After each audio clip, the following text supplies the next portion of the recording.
हरि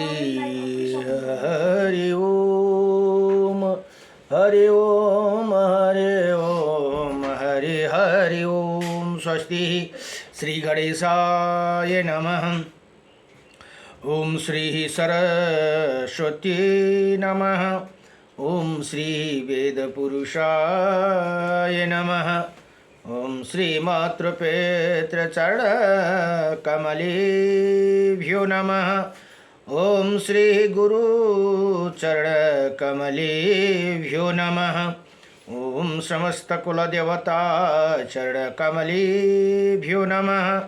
ओम समस्त पितृदेवता चरणकमलेभ्यो नमः। कृष्णं नारायणं वन्दे कृष्णं वन्दे व्रजप्रियं कृष्णं द्वैपायनं वन्दे कृष्णं वन्दे पृथासुतं वासुदेवं सुतदेवकं सचारुणमर्दनं देवकी परमानन्दं कृष्णं वन्दे जगद्गुरुं मुखं करोति वाचालं पंगुं लंघयते गिरिं यत्कृपातमहं वन्दे परमानन्दमाधवम्। कस्तूरितिलकं ललाटपटले वक्षौ स्थूले कौस्तुभं नासाग्रेवरमौक्तिकं करतले वेणुकरे कङ्कणं सर्वाङ्गे हरिचन्दनसुललितं कंठे च मुक्तांबली गोपास्त्रीपरिवेष्टितो विजयते गोपालचूडामणि वंशी विभूषितकर्णं नवनीरदाभात पीताम्बरदारुणाभिमा फलदरोष्टः पूर्णेन्द्रसुन्दरमुखः अरविन्द्रनेत्रात् कृष्णात् परं किमपि तत्तो अहं न जानीहि। सच्चिदानन्दरूपायं विश्वोत्पत्यादिहेतवे त्रपत्राय विनाशायं श्रीकृष्णाय वयं नमः। ओम कृष्णाय वासुदेवाय हरये परमात्मने प्रणतक्लेशनाशाय गोविंदाय नमो नमः। हरि ओम। जय जय श्री राधे जय जय श्री राधे मेरी स्वामिनी। मैं राधे जो की दास जन्म जन्म दीजियो मोहे श्री चरण कुबास जन्म जन्म दीजियो मोहे श्री वृंदावन कुबास। नारायणं नमस्कृत्यं नरं चैव नरोत्तमं देवीं सरस्वतीं व्यासं ततो जयमुदीरये। ओम श्री परमात्मने नमः। गुरुर्ब्रह्मा गुरुर्विष्णु गुरुदेव महेश्वरः गुरुर्साक्षात् परं ब्रह्म तस्मै श्री गुरुदेव नमः। ओम अखंडमंडलकारकं व्याप्तयेनं चराचरं तत्पदं दर्शितं येनं तस्मै श्री गुरवे नमः। हरि ओम। गुरुदेव गुरुदेव गुरुदेव गुरुदेव दया करके मुझको अपना लेना। मैं शरण पड़ा तेरे चरणों में जगा देना। गुरुदेवा दया करके मुझको अपना लेना। करुणानिधि नाम है तेरा करुणा दिखलाओ नम।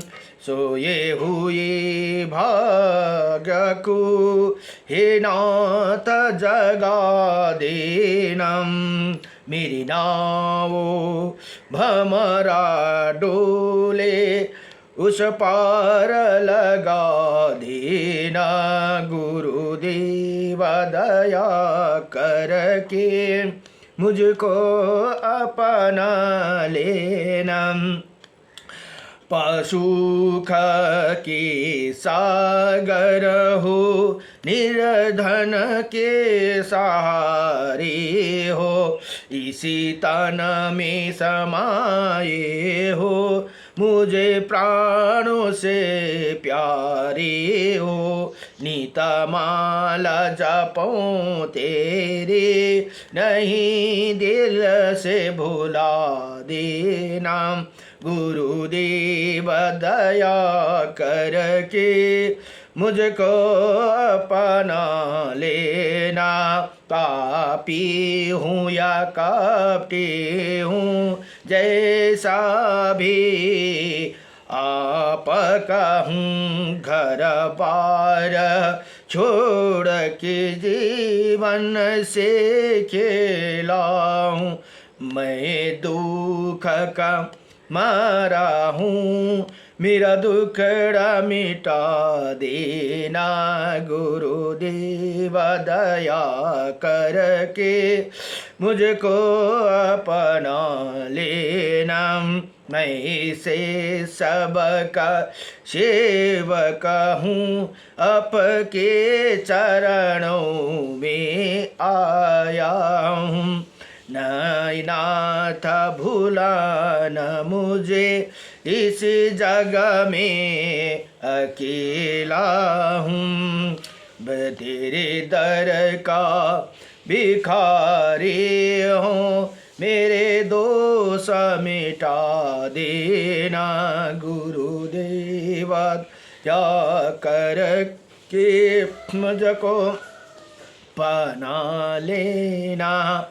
हरि ओम व्यासाय विष्णुरूपाय व्यासरूपाय विष्णवे नमः। ब्रह्म विद्याये वसिष्ठाय नमो नमः। लक्ष्मीनाथ समारंभा नाथाय मुनमध्यमा अस्मदाचार्यं पर्यन्तं वन्दे गुरु परंपरा। हरि ओम नारायणं परं ब्रह्म, नारायणं परं तपः, नारायणं परं देव, सर्वनारायणं सदा। रामाय रामभद्राय श्रीरामचन्द्राय वेदसे, श्रीरघुनाथाय नाथाय सीताये पतये नमः। हरि ओम स्तोत्रबलिमः जुन श्री विष्णु अष्टविंशोतिनाम स्तोत्रम हनेरा। किं नो श्री अर्जुनोवाच किं नो नामं शास्त्राणि जपते च पुनः पुनः, यानि नामानि दिव्यानि तानि चक्षुषा केशव। हे भगवान केशव, मनुष्य बार बार हजार नाम जप किम कर दे, उनका दिव्य नाम वर्णन गर्नुहोस् भनेर यहाँ प्रार्थना गर्छन् भने भगवान कृष्ण भन्नुहुन्छ। श्री भगवान उवाच मत्सम कुर्मं वरां च वामनं च जनार्दनं, गोविंदं पुंडरीकाक्षं माधवं मधुसूदनं पद्मनाभं शास्त्राक्षं वनमाली अलायुधं, गोवर्धनं हरिकेशो वैकुंठं पुरुषोत्तमं विश्वरूपं वासुदेवं, रामनारायणं हरिं दामोदरं श्रीधरं च वेदंगं गरुध्वजं, अनन्तकृष्ण गोपालं जपते नास्ति पातकं, गावं कोटिप्रदर्शनम् अश्वमेधस्य च, कन्यादानं शास्त्रं फलं प्राप्नोति मानव, अमावास्या पूर्णिमास्यम् एकादशं तथैव च, संध्याकाले स्मरे नित्यं प्रातःकाले तथैव च, मध्याह्ने च जपे नित्यं सर्वै पाप प्रमोच्यति। भगवान भन्नुहुन्छ हे अर्जुन, यी 28वटा नाम जप गर्ने पुरुषका भित्र पाप रहँदैनन्। उसले करोड गौ दान गरेको, 100 अश्वमेध र 1000 कन्या दान गरेको फल प्राप्त गर्दछन्। औँसीमा पूर्णिमा तथा एकादशी तिथिको प्रातःमा शयनमा, प्रतिदिन सन्ध्यामा, प्रातः एवं मध्याह्नको समयमा नाम स्मरण जप गर्यो भने सम्पूर्ण पापदेखि मुक्ति हुन्छन् भनेर यहाँ बताउनुहुन्छ। श्री राधे मातु मेरे, श्री राधे पिता मेरे घनश्याम, इन दोनों को चरणों में मेरा सदा प्रणाम। जय जय लक्ष्मी नारायण भगवान को, जय जय राधा रमण भगवान को, जय जय श्री रामचंद्र भगवान को, जय जय उमापति शंकर भगवान को, हर हर महादेव शंभो। जय जय कैलाशपति महादेव शंभो जय रायली श्री मत्स्य महापुराण अध्ययन हुँदैछ मत्स्य महापुराणमा जम्मा 291 अध्याय र 14,000 श्लोक भनेर यहाँ बताइएको छ भने आजको प्रसङ्ग 62 अध्याय अर्थात् 62 अध्यायमा यहाँ भन्नुहुन्छ अनन्त तृतीया व्रत की विधि और उसका महत्व का वर्णन भनेर यहाँ बताउनुहुन्छ। अब मुनिहरू सोध्नुहुन्छ हे जनार्दन भगवान मत्स्य भगवानलाई ऋषि मुनिहरू सोध्नुहुन्छ जो इसी लोका में सौभाग्य और रोगता रूप फल देने वाला तथा भोग और मोक्ष का प्रदाता एवं शत्रुनाशक हो व्रत हम मुझे बताइए भने हम व्रत वो मुझे बतलाइए भनेर यहाँ बताउनुहुन्छ। मत्स्य भगवान भन्नुहुन्छ हे राजन भनेर पूर्व काल में कैलाश पर्वत के शिखर पर बैठे हुए त्रिपुरा विनाशक महादेव जी ने सुंदर धार्मिक कथाओं को प्रसंग में उमा देवी द्वारा पूछे जाने पर उसने जिस प्रकार व्रत का वर्णन किया था वही समय मैं बतलाता रहा हूँ भनेर यहाँ भन्नुहुन्छ मत्स्य भगवान ये भोग और मोक्ष का फल देने वाला भनेर यहाँ बताउनु भयो। अब शिव भन्नुहुन्छ ईश्वर ने कहा हे देवी मैं पुरुषों तथा स्त्रियों के लिए एक सर्वश्रेष्ठ व्रत बतलाता रहा हूँ जो अनंत पुण्यदायक है। तुम सावधानी पूर्वक उसे सुनो। इसी व्रत का व्रती भाद्रपद भनेको भदौ मासको भाद्रपद वैशाख पुष अथवा मार्गशीर्ष मासको शुक्ल पक्ष की तृतीया तिथि को पीले सरसों से युक्त जल से भली भांति पीले सरसों के युक्त जल भांति स्नान करे सरसों मिसाएर फिर गौरोचन गौमूत्र मुस्ता गोबर दही और चंदन को मिलाकर ललाटा में तिलक लगाए के भन्दा गौरोचन भन्ने पाउँछ एउटा गौमूत्र गाईको गहुँत मुस्ता गोबर दही चन्द्रमा यता चन्दनको ललाटा में तिलक लगाए क्योंकि ये तिलक सौभाग्य और आरोग्य हेर्नुहोस् है यो तिलक लगाउने गऱ्यो भने सौभाग्य र आरोग्य प्रदान तथा ललिता देवी को परम प्रिय है भनेर यहाँ भगवान माता पार्वतीलाई बताउनुहुन्छ। प्रत्येक शुक्ल पक्ष की तृतीया तिथि को पुरुषों को पीला वस्त्र यदि साधुआ स्त्री व्रतनिष्ठ होती है तो उसे लाल वस्त्र विधवा को गेरुआ आदि धातुओं से रंगा हुआ वस्त्र और कुमारी कन्या को श्वेत वस्त्र धारण करना चाहिए भनेर यहाँ वस्त्र के लाउने कस्तो तरिकाले यो पनि बताइदिएको छ। अब हेर्नुहोस् त यहाँ के भने व्रत गर्ने स्त्रीले वस्त्र साधु पुरुषले हो भने पीला वस्त्र लाउनु पर्यो। जो लाल वस्त्र व्रत निष्ठा होती है तो उसले लाल वस्त्र लाउनु पर्यो। विधवा जुनका पति छैनन् पति गुजर गए उनले गेरुआ कलर आदि धातु से रंग का हुआ वस्त्र और कुमारी कन्या जसको विवाह भएको छैन उसले श्वेत वस्त्र भनेको सेतो वस्त्र धारण गरेर यो व्रत गर्नु पर्दछ। उसी समय देवी की मूर्ति को पंचगव्य से स्नान भनेको गाईको गहुँतले कराने के पश्चात केवल दूध से नहलाना चाहिए। उसी प्रकार मधु और पुष्प चंदन मिश्रित जल से स्नान कराए। फिर श्वेत पुष्प सेतो पुष्प अनेक प्रकार का फल धनिया श्वेत जीरा नमक गुड़ दूध और घृत से देवी का पूजा करे। श्वेत अक्षता और तिल से तो ललिता देवी का सदा पूजा करनी चाहिए। प्रत्येक शुक्ल पक्ष में तृतीया तिथि को देवी की मूर्तियों को चरण से लेकर मस्तक पर्यंत संक्षेप में पूजन का विधि है भनेर यहाँ यो अनंत तृतीया व्रत को महिमा यहाँ बताउनु हुँदैछ। अब भनेर यहाँ विधान है। अब यहाँ मंत्र पनि बताइदिनु भयो। ओम वरदाय नमः वरदाय दाय नमः से दोनों चरण का, ओम श्रियाय नमः से दोनों गुल्फों का, ओम अशोकाय नमः ये दोनों जंगा का, ओम पर्वत्याय नमः ये दोनों जानुओं का, मंगलकारिणी नमः भनेर से दोनों उरुओं का, ओम वामदेवाय नमः दिव्याय नमः भनेर ये कटि प्रदेश का, ओम पद्मधराय पद्मोदराय नमः भनेर उदरका काम स्त्रियाय नमः भनेर वक्ष स्थूलका अर्चना करना। फिर सौभाग्यदायिनी नमः भनेर ये दोनों हाथों का ओम श्रियाय नमः भनेर बाहु का उत्तर और मुख का दर्पण वासिन्ये नमः भनेर ये दांतों का स्मरदाय नमः भनेर मुस्कान का। अब गोर्याय नमः भनेर नासिका का उत्पलाय नमः भनेर नेत्र का। अब तुष्टाय नमः भनेर ये ललाट का ओम कत्यायनी नमः भनेर सिर का और बालों का पूजन करना चाहिए। तदपरन ओम गोयाय नमः, ओम धनिष्ठाय नमः, ओम कत्यायनी नमः, ओम श्रियाय नमः, ओम रंभाय नमः, ओम ललिताय नमः, ओम वासुदेव्याय नमः कहकर देवी का चरणों का प्रतिपालन करना चाहिए भनेर यहाँ मंत्र पनि बताइदिनु भयो। ये अनंत तृतीया को व्रत को बारेमा इसी प्रकार विधि पूर्वक पूजा करके मूर्ति आगे कुकुंड कुमकुम से बाहर पोते हुए कणिका सहित कमल बनाई। उसके ऊपर पूर्व भाग में गौरी तथा उसके बाद अर्पणा, दक्षिण भाग में भवानी और नैऋत्य कोना में रुद्राणी को स्थापित करे। पुनः पश्चिमा में सदा सौभाग्य स्वभाव से रहने वाला मदनवासी ने वायव्य कोण में पटला और उत्तर में पुष्प में निवास करने वाली उमा की स्थापना करे। मध्य भाग में लक्ष्मी स्वाहा स्वदा तुष्टि मंगला कुमदा और सती को स्थापित करे। कमल के मध्यम रुद्री स्थापना करे।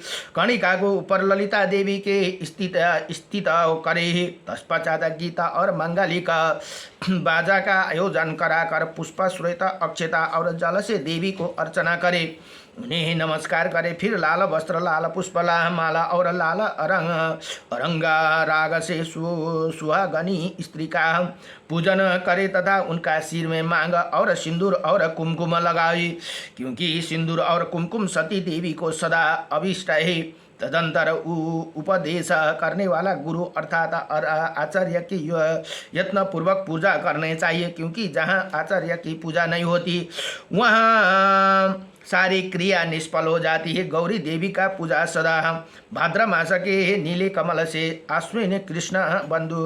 अश्विन से बंधु जीव गुलादूप हरिया के फूलों से, कार्तिका में सता पत्र का कमल के पुष्प से, मार्ग शीर्ष में जाति मालती के पुष्प से, पौष मास में पीले कुरंटका कटसरिया के पुष्प से, माघ मास में कुंदा और कुकुम के पुष्पों से करने चाहिए। इसी प्रकार फाल्गुन में सुंदुबार अथवा मालती के पुष्प से उमा की अर्चना करे। चैत्र मास में मल्लिका और अशोका के पुष्प से, वैशाख मास में गंध पटला के पुष्प से, ज्येष्ठ में कमल और मंदार के कुसुमों से, आषाढ़ में चंपा एवं कमल के पुष्प से और श्रावण में कदम्ब तथा मालती के फूलों से पार्वती की पूजा करनी चाहिए। इसी तरह भाद्रपद में आरंभ कर अश्विन आदि 12 महीने में क्रमशः गौमूत्र, गोबर, दूध, दही, घी, कुसुदक, बिल्ला पत्र, मदरा का पुष्प, गौ श्रृंगोदक, पंचगव्य और बेल का नैवेद्य अर्पण करने का विधान है। क्रमशः भाद्रपद के पद से लेकर श्रावण मास तक प्रत्येक मास के ये नैवेद्य बतलाए गए भनेर यहाँ यसरी बताउनुहुन्छ। अब हे वरानानी भनेर यहाँ भगवान भन्नुहुन्छ। प्रत्येक शुक्ल पक्ष की तृतीया तिथि को एक ब्राह्मण दंपति को उनमें शिव पार्वती का कल्पना कर भोजन कराए, उन्हीं पर उनके वस्त्र, पुष्प, माला और चंदन से भक्तिपूर्वक अर्चना करे तथा पुरुषों को 2 पत्ती पीताम्बर और स्त्री को 2 पीला साड़ियाँ प्रदान करे। फिर ब्राह्मणी स्त्री को निष्पाप बड़ी मटर या सेम, जीरा, नमक, ईख, गुड़, फल और फूल आदि से सौभाग्य अष्टक देकर और पुरुष को सुवर्ण नित्य कमल देकर ये प्रार्थना करी, हे देवी, जिस प्रकार देवादिदेव भगवान महादेव आपको छोड़कर नहीं जाते, उसी प्रकार मेरे भी पत्नी पति देव मुझे छोड़कर अन्यत्र ना जाए भनेर यसरी बताउनुहुन्छ। पुनः कुमदा विमला अनन्त भवानी, यो माताहरूले गर्ने व्रत रहेछ है। अनन्त भवानी सुधा शिवा ललिता कमला गौरी सती रंबा और पार्वती देवी इना नामों का उच्चारण करके प्रार्थना गरेर आप क्रमशः भाद्रपद आदि मासों में प्रसन्न हो व्रती, किनभने अघि वस्त्रहरू सबै अघि बताए नि त। व्रत की समाप्ति का सुवर्ण निर्मित कमल सहित शय्या दान करी और 24 अथवा 12 द्विज दंपति को पूजन करे। पुनः प्रतिमास 8 या 6 दंपति को पूजा करते रहने का विधान है। विद्वान व्रती ही सर्वप्रथम गुरु को दान देकर तत्पश्चात दूसरों ब्राह्मणों की अर्चना कर देवी। इसी प्रकार मैंने इसी अनंत तृतीया का वर्णन कर दिया, जो सदा अनंत फल की प्रदायिका है भनेर यहाँ भगवान शिव माता पार्वतीलाई बताउनुहुन्छ। अब देवी ये अनंत तृतीया जस्तो अनंत चतुर्दशी पनि भनेर महत्त्वपूर्ण तिथि हो भने अनंत तृतीया समस्त पापों को विनाश तथा सौभाग्य और निरोगता की वृद्धि करने वाली, ये इसका कृपणता तथा कभी भी उल्लंघन नहीं करना चाहिए, क्योंकि चाहे पुरुष हो या स्त्री हो, कोई भी कृपणता के वशीभूत होकर यदि इसका उल्लंघन करता है तो उसका अध पतन हो जाते हैं भनेर यहाँ बताउनुहुन्छ। अब यहाँ भन्नुहुन्छ गर्भिणी एवं सुतिका सोरी में पड़ी हुई स्त्री न त व्रत रात में भोजन करे। गर्भिणी हुनुहुन्छ भने भोजन गर्नुपर्छ अरे रात में। कुमारी और रोहिणी अथवा अशुद्ध स्त्री स्वयं नियम पूर्वक रहकर दूसरे का द्वारा व्रत का अनुष्ठान कराए। जो मानव अनंत फल प्रदान करने वाला इसी तृतीया को व्रत अनुष्ठान करता है, वो 100 करोड़ कल्पों में भी अधिक समय तक शिवलोक में प्रतिष्ठित होते हैं। निर्धन पुरुष भी यदि 3 वर्षों तक उपवास करके पुनः ये और मंत्र आदि द्वारा इसी व्रत का अनुष्ठान करता है तो उसे भी उस फल की प्राप्ति होती है कि वो साधुआ स्त्री कुमारी अथवा विधवा जो भी कोई भी इसी व्रत का पालन करती है, वो भी गौरी का कृपा से ललिता होकर उसी फल को प्राप्त कर लेती है। इसी प्रकार जो मनुष्य गिरीश नंदनी पार्वती के इसी व्रत को पढ़ता है अथवा दूसरों को सुनाता है, ये इंद्रलोक में वास करती है तथा जो इसका अनुष्ठान करने के लिए संपत्ति देता है, वो भी देवता देवंगना और किन्नरों को पूजनीय हो जाते हैं भनेर यहाँ बताउनुहुन्छ। यदि भनेर श्री मत्स्य महापुराणे अनंत तृतीया व्रत नाम 62 अध्याय। नमो भगवते वासुदेवाय। कृष्णाय वासुदेवाय हरे परमात्मने नमः। प्रणत क्लेशनाशाय गोविंदाय नमो सच्चिदानंद रूपाय विश्वत्पदादि हेतवे त्रापत्राय विनाशाय श्रीकृष्णाय वयं नमः। श्रीकृष्ण गोविंद हरे मुरारी, हे नाथ नारायण वासुदेवम् अनंत वैकुंठ मुकुंद कृष्ण गोविंद दामोदर माधवेति। नमो भगवते वासुदेवाय।